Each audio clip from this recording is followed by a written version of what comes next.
درود، خوش اومدی. ببین، میخوام مدیریت سرمایه رو کامل به توضیح بدم. کلا تو هر معامله فیوچرز تو وقتی میخوای ترید کنی، تو فارکس باشه، کریپتو باشه، هر چیز اهرم‌دار، بیشتر 1% سرمایه تو نباید تو هر معامله از دست بدی. مثلا اسپات نباید بیشتر 1% از دست بدی تو کل سرمایه. حالا وقتی میخوای بری فیوچرز ترید کنی یا فارکس، نیاز نیست کل سرمایه تو ببری داخل اون محل فیوچرز یا فارکس، چون قرار نیست بیشتر 1% ضرر کنی. خب پس تو فرضاً اگه $100,000 داری، میخوای $1,000 رو توی یه پوزیشن ضرر کنی، مثلا با آربار 2، حالا بسته به نوع پوزیشن. اینجا میای تو کارگزاری یا فارکست یا فیوچرز صرافیت، کلا $3,000 ورود میکنی از $100,000.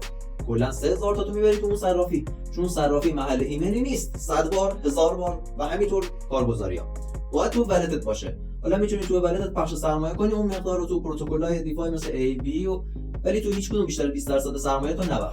اونا هم اعتبار چندانی ندارن که بگی. این موضوع هم یادت باشه. یا تو یه صرافی بگی سود ثابت بدم، کلا اگه سود ثابت هم بود همین پول تو یه جا نبر. 1000 بار. امیدوارم که گوش کنی. خب 3% پولت اگه میشه $3,000، قراره $1,000 رو هر پوزیشن ضرر کنی تو مثلا کریپتو.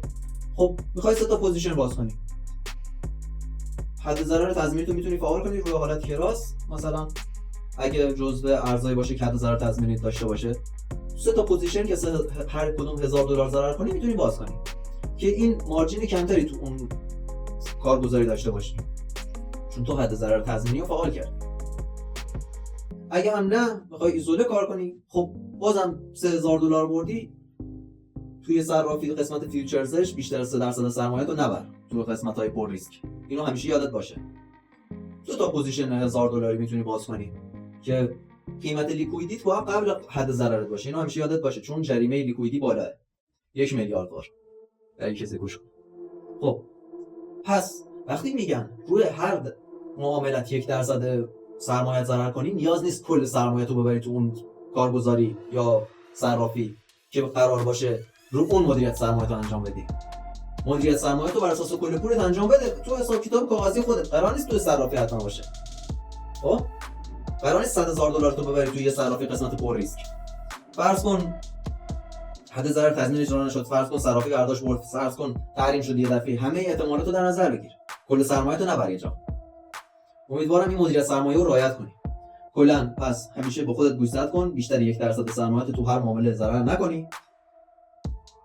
ببین 1% برای خیلی هم زیاده ها. من خودم 25% سرمایه ریسک میکنم. این موضوع هم باید بشه، بستگی به نوع استراتژی فرق داره. اگه تست بک تو تست بک بگیر، بر اساس تست بک باید این مدیریت سرمایه رو انجام بدی. ولی بهترین حالتش 1%. دیگه بیشتر 1-2% نبری تو هر پوزیشن ضرر خودت ها. 1000 بار. هیچ وقت بیشتر 3% نبر قسمت پر ریسک. اینایی که دارم تکرار میکنم یعنی مهم. اینو گوش نمیدی، 100% سرمایه‌تو میبری. ببین احتمالی که 3 تا استاپ پشت سر هم بخوری زیاده ها. فکر نکن الان 2-3 بار پشت سر هم تارگت زدی همیشه همینطوریه. نه. اصلا وین ریت 100% نداریم.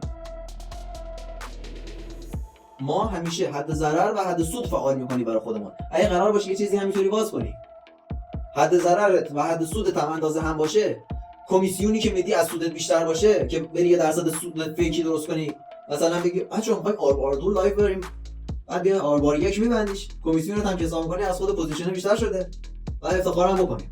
بعضی از کانال‌های یوتیوبی خودتون بهتر می‌دونید. اصلا زایه بدید مدیریت سرمایه رو رعایت کن. امیدوارم. خب ویدیو بعدی در مورد ریسک بری وارده. تا ویدیو بعدی فعلا.